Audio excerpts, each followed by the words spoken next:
എന്റെ മോന്റെ സ്വപ്നത്തിന് വീട് വെച്ച് തന്ന് കാണാനുള്ള പൊന്നുമോനില്ല. ഇതെന്തോ കിട്ടിയാലും ഞങ്ങൾക്ക് എന്റെ മോനെ വലുതാവത്തില്ല. എന്റെ പൊന്നുമോൻ ഉറങ്ങുന്ന മണ്ണായത്. സഹിക്കാൻ പറ്റത്തില്ല, ഒരിക്കലും സഹിക്കാൻ പറ്റത്തില്ല. ആ രീതിയിലാണ് കൊണ്ട് തള്ളുന്നത് എന്റെ പൊന്നുമോനെ. ഇത് നമ്മുടെ മിഥുമോന്റെ ബെഡ്റൂമാണ്. ഇത് ഫസ്റ്റ് ബെഡ്റൂം. അയാൾക്കുള്ള സാധനങ്ങളും കാര്യങ്ങളും എല്ലാം ഉണ്ടല്ലോ. ഇനി അതൊക്കെ വെക്കാനും എടുക്കാനും ഒക്കെ ഇപ്പം അത് ഉപയോഗിക്കും എന്നുള്ളൊരിതാ അയാളുടെ ബെഡ്റൂമായത്.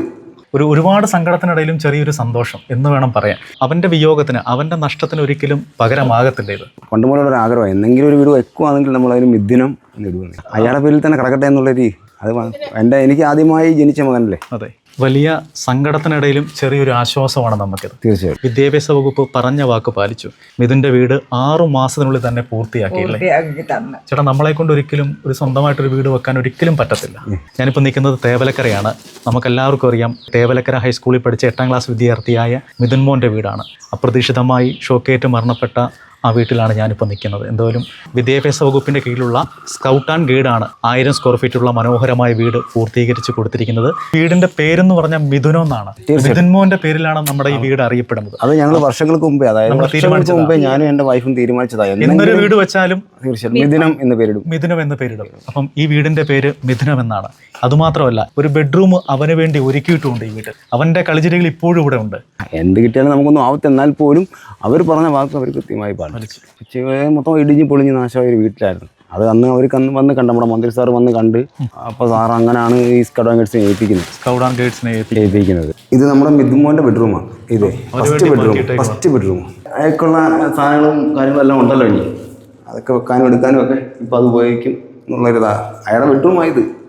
ഇത് നമ്മുടെ ഇളയാളെ സുജിൻ മോൻ്റെ ബെഡ്റൂമാണ്. അയാളുടെ അനിയച്ചാറുടെ അത് മാസ്റ്റർ ബെഡ്റൂം, നമുക്കുള്ള ബെഡ്റൂമാണ്. അതെല്ലാ എല്ലാ സൗകര്യങ്ങളും നല്ല പൂർണ്ണമായിട്ടും എല്ലാ സൗകര്യവും കൂടി തന്നെ നമുക്ക് വീട് വെച്ച് തന്നേക്കുന്നത്. നല്ലൊരു വീടാണ് വെച്ചത്. ഒരിക്കലും ഞാൻ വെച്ചാൽ പോലും ഇങ്ങനൊന്നും ആവത്തില്ല. പണ്ട് മുതലുള്ള ഒരു ആഗ്രഹം, എന്തെങ്കിലും ഒരു വീട് വെക്കുവാണെങ്കിൽ നമ്മളതിന് മിഥുനം എന്ന് ഇടുവെന്ന്. മോൻ്റെ പേര് തന്നെ, മോൻ്റെ പേര് മിഥുനം ആക്കും. അങ്ങനെ അത് അയാളുടെ പേരിൽ തന്നെ കിടക്കട്ടെ എന്നുള്ളൊരു അത് എനിക്ക് ആദ്യമായി ജനിച്ച മകനല്ലേ. അതെ, അപ്പോൾ അത് അയാളുടെ പേരിൽ തന്നെ ആവട്ടെ എന്നുള്ളൊരു ആഗ്രഹം ഞങ്ങളുടെ രണ്ടുപേരെയും മനസ്സിലുണ്ട്. ഉണ്ടല്ലേ. അതുകൊണ്ട് അന്നേ തീരുമാനിച്ചിട്ട് പേരാണ് മിഥുനം. നമുക്കിതെല്ലാം ഉണ്ടായിരുന്നു പറഞ്ഞിട്ട് കാര്യമില്ല. നമുക്ക് നഷ്ടം തന്നെ. നമ്മൾ മരിക്കുന്നതിന് മുന്നേ അത് തീരാൻ നോവ് തന്നെ. പക്ഷെ എന്നാൽ പോലും ഒരു ആശ്വാസം എന്ന് വെച്ചാൽ നമുക്ക് ഇങ്ങനെയൊക്കെ നമ്മുടെ എല്ലാവരും ചേർന്ന് തന്നു എന്നുള്ളതാണ്. നമുക്ക് എനിക്ക് എന്തെങ്കിലും പറ്റിയാലും എൻ്റെ ഭാര്യയും എൻ്റെ ഇളയ മകനും ഇവിടെ സുരക്ഷിതമായിരിക്കുമല്ലോ. എന്റെ മോന്റെ സ്വപ്നത്തിന് വീട് വെച്ച് തന്ന് കാണാനുള്ള പൊന്നുമോനില്ല. ഇതെന്തോ കിട്ടിയാലും ഞങ്ങൾക്ക് എന്റെ മോനെ വലുതാവത്തില്ല. മോനും എന്റെ മോനൊക്കെ കഴിഞ്ഞതൊന്നും ഞങ്ങൾക്ക് ഒരിതില്ല. അതുപോലായിരുന്നു എന്റെ മോന്റെ കഴിവും കാര്യങ്ങളും എല്ലാം.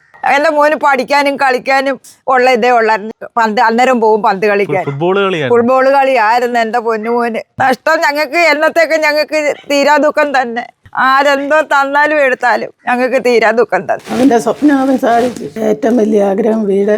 ഇനിയെ പോറ്റണം, തന്തയെ പോറ്റണം, അമ്മയെ പോറ്റണം. അതിനല്ലേ അമ്മ പോയത്. ഇതൊന്നും അറിഞ്ഞില്ല. ഇനി അവൾക്ക് ഒരു തൊഴിൽ കൊടുക്കാമെന്നാ പറഞ്ഞ്. മോനെ കൊണ്ടുള്ള സ്വപ്നമായിരുന്നല്ലോ.